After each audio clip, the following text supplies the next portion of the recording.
그래서 깊게 들어가면 들어가서 의식의 확장이 느껴져요. 이게 어떻게 달라지냐면 전생이 달라집니다. 기억이 달라져요. 기억. 지금 내 두뇌를 지배하고 있는 이 의식의 전생인 거예요, 그냥. 그러다가 내가 더 깊어지잖아요? 그럼 그 의식이 내 머리꼴로 올라와요. 그럼 그 의식의 전생은 따로 존재합니다. 신기하죠? 따로 존재합니다.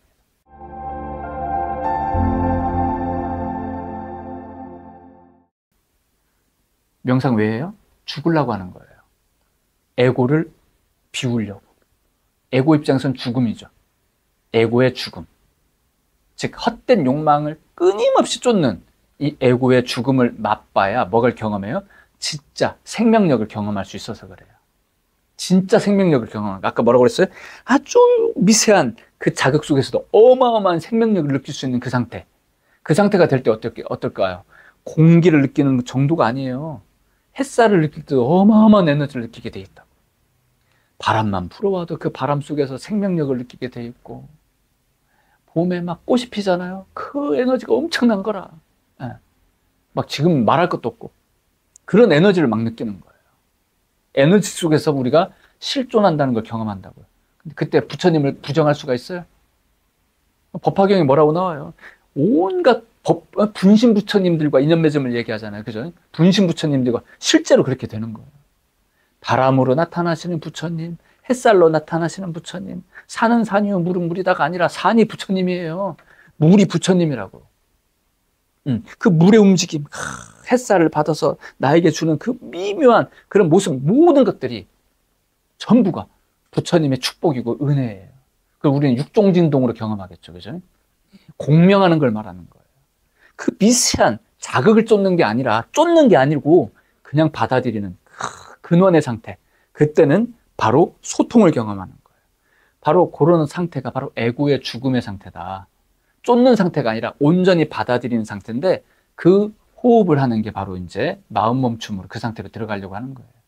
그럼 호흡이 바뀌어버려요. 호흡도 굉장히 깊어지는 거예요. 그러니까 한 호흡이 보통 한 30분? 숨이 없어요, 숨이. 아예 없는 건 아니고 몸에 파동이 있거든요. 몸에 미세한 파동이 그대로 호흡이에요. 숨을 필요로 하지 않는 거지. 이렇게 돼요. 숨을 들이쉬었다가 내쉬었다가, 들이쉬었다가 내쉬었다가, 들이쉬었다가 내쉬었다가 하다가 이렇게 가요. 무슨 파동 치듯이요. 이러다가 어느 순간에 톡 떨어져요. 그럼 의식이 착 하고 무한히 펼쳐지는 걸 경험하게 돼요. 그때 나라는 개체성이 사라져버려요. 이건 이제 흔히들 이제 무경계 상태 이렇게 얘기를 하는데, 삼매에 이제 그런 과정을 들어요. 이 삼매에 드는 이 과정 속에서 무수한 불보살님들의 어떤 그 작용성을 경험하게 돼 있어요. 그 상태로 들어가는데 이 호흡이 아주 미세한 이 상태, 저는 그걸 호흡의 끝자락 이렇게 이제 표현을 해요. 거기서 이제 톡 떨어지면 되는 거예요. 그때 나라는 에고가 탁 사라져 버리는 거예요. 그때 알게 되는데, 그때 어떻게 돼요? 무한한 불보살님들의 그 근원이신 대생명력과 일체를 경험하게 되는 거예요. 그러니까 어떤 일이 발생하느냐? 이 모든 우주 법계가 나와 둘이 아니면 그냥 아는 거예요. 그냥 청명히 알게 되는 거죠. 거기서 이제 다시 까르마가 일어나요. 생명력이 이렇게 움직이면서 다시 내 몸으로 이제 의식이 흘러들어오는 게 느껴진다고. 나라고 하는 개체성이 느껴져요. 그때 막 불보살님들이 함께 하시는 게 느껴진다고요. 그 순간에. 실제로 지혜가 일어나요. 현실적으로 내가 뭘 어떻게 해야 될지, 막 이해 안 됐던 것들이 막 이해되고, 포기할 줄 아는 것도 과감하게 포기하고, 뭐 반드시 이익을 남기고 그런 욕망을 말하는 게 아니에요. 그게 아니라 이 상황이 뭔지, 이 까르마가 뭔지, 그런 이해가 막 발생이 되는 거예요. 내가 진짜 태어난 이유, 내가 존재하는 이유, 거기에 맞춰서 우리의 삶을 머릿속에 이제 제대로 이해할 수 있는 그런 상태로 들어가는 거예요. 이제 그렇게 될 때 자유롭습니다. 내가 뭘 해야 될지 명확해지는 거예요. 그때 이제 내 삶을 창조하는 거예요. 그때. 끌려가는 삶이 아니라 한 존재를 보더라도 깊은 근원을 보게 되는 거예요. 겉모습을 보고 어떤 이익을 쫓는 그런 모습이 아니라 존재의 근원을 향하는 그런 것들이 되는 거예요. 그러면서 다양한 인연으로 이제 펼쳐지는 거고, 그 모습마다 불보살님들이 함께 하시는 거예요. 여러분들의 힘, 운명을 만들어낼 수 있는 원력, 힘, 그리고 지혜, 그리고 따뜻한 소통의 품성, 이 흐름으로 이렇게 펼쳐지는 거예요. 그러니까 여러분들이 불보살님들이 아닐 수가 없는 거죠. 그걸 이제 경험하는 거예요. 그러니까 깊은 이게 명상이라는 게 그냥 그 명상을 도대체 뭘 깨닫는다는 거야? 이제 이렇게 생각이 들 거 아니에요. 그죠? 바로 그런 식이 되는 거예요. 그래서 깊게 들어가면 들어가서 의식의 확장이 느껴져요. 이게 어떻게 달라지냐면 전생이 달라집니다. 기억이 달라져요. 기억. 무슨 말이냐면 이렇게 이제 의식이 있어요. 요 의식층이 있겠죠. 요 의식층. 요 의식층과 요 의식층이 이렇게 있다고 쳐요. 그럼 요때 전생이 따르게 존재해요. 요 의식에 과거가 있고 미래가 있어요. 요 의식에 과거가 있는데, 그럼 내가 더 깊어졌다 쳐요. 그럼 요 의식이 있을 거 아니에요. 요 의식의 과거가 달라요. 이게 참 어이가 없죠. 과거가 달라져 버려요. 전생이 달라져 버려요. 신기합니다. 그냥 고정된 전생이 아니라는 거지. 순간 내 두뇌골에 지금 내 두뇌를 지배하고 있는 이 의식의 전생인 거예요, 그냥. 그러다가 내가 더 깊어지잖아요? 그럼 그 의식이 내 머리꼴로 올라와요. 그럼 그 의식의 전생은 따로 존재합니다. 신기하죠? 따로 존재합니다. 전생이 달라져요. 그래서 운명이 달라지는 거예요. 생각하는 것도 다르고, 그럼 전생이 다르다는 건 뭐예요? 인연이 달라진다는 얘기예요. 그래서 요 전생, 거친 에너지의 전생이 있을 거 아니에요? 내가 거칠게 살았어.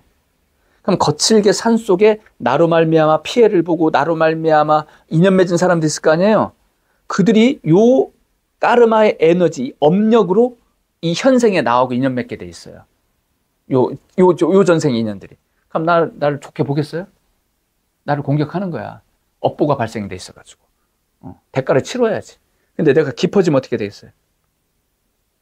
깊어지면 요 전생이 따로 존재하는 거예요. 근데 요 전생에서는 내가 뭔가 사람들한테 은혜를 주고 사람들한테 내가 가르침을 베풀었어요. 요 전생에서는. 요 전생에 1년 전만 해도 요 의식이 있었어. 1년 후에 요 의식으로 내가 내려왔어요. 그럼 어떻게 될까요? 요 전생의 인연들이 이제 펼쳐지는 거예요. 그럼 내가 이 의식 속에 있었는 동안이라 대략 한 20년이라고 칩시다. 그럼 20년 동안 요 인연을 맺는 거예요. 요 인연. 그럼 현실적으로 인연을 맺었겠죠. 그죠? 현실에 있어요. 현실 속에. 그러다가 내 의식이 깊어졌어요. 그러면 요 의식의 전생의 인연이 또 새롭게 인연 맺어지는 거야. 그럼 나는 의식에 어떻게 해요? 두 차원의 의식을 지금 맺고 있는 것이 되는 거예요. 한쪽에서는 나를 가볍게 여겨요. 여기서 나 빛내놓으라고 하는 거야, 나한테. 나는 10년 동안 변했어. 타인을 가르칠 수 있는 사람이 된 거야, 난 지금 이미.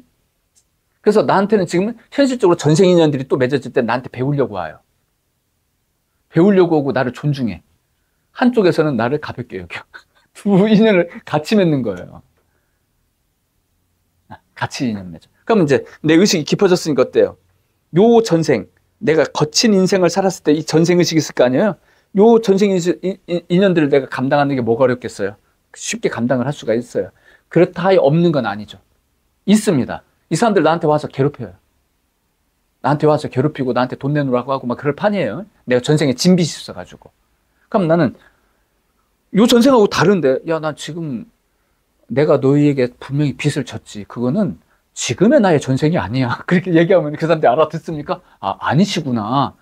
눈빛도 달라졌네. 아니시네. 사람 잘못 봤습니다. 다음에 오겠습니다. 아니, 안 올게요. 이럽니까? 아니죠. 그런 게 아니에요. 나한테 와서 돈 달라고 하는 거야. 그래 되는 거라고. 왜 그래요? 요 인연들이 나의 가족일 수가 있다. 나의 가족이고 어릴 때 친구들. 가들하고 막 어디 막 그냥 쌈박질하고 돌아다니고 남들한테 막 유리창 깨고 막 민폐 끼치고 돌아다녔어. 그러다가 정신 차린 거야. 그럼 정신 차렸을 때 전생이 또 달라진다고요. 한쪽에서는 나를 갖다 큰 스님으로 막 추앙하고 막 이러고 있고 한쪽에서는 저놈의 새끼 막 이러면서 나한테 욕하고 있고 이거 다 감당하는 거예요. 그러면 깨달은 사람은 어떻게 될까요? 이 지옥을 품을 수 있어야 되는 거예요. 자, 이제 이야기가 이제 좀 그렇게 됐는데, 자, 이렇게까지 다 품을 수 있는 이런 게 이해가 되는 거예요. 우리가 이렇게 깊어지면. 그래서 깊은 세계로 이제 들어가면 들어갈수록 어떻게 돼요? 모든 세계가 내가 둘이 아니라는 걸 알기 때문에 지옥이라는 건 없어요.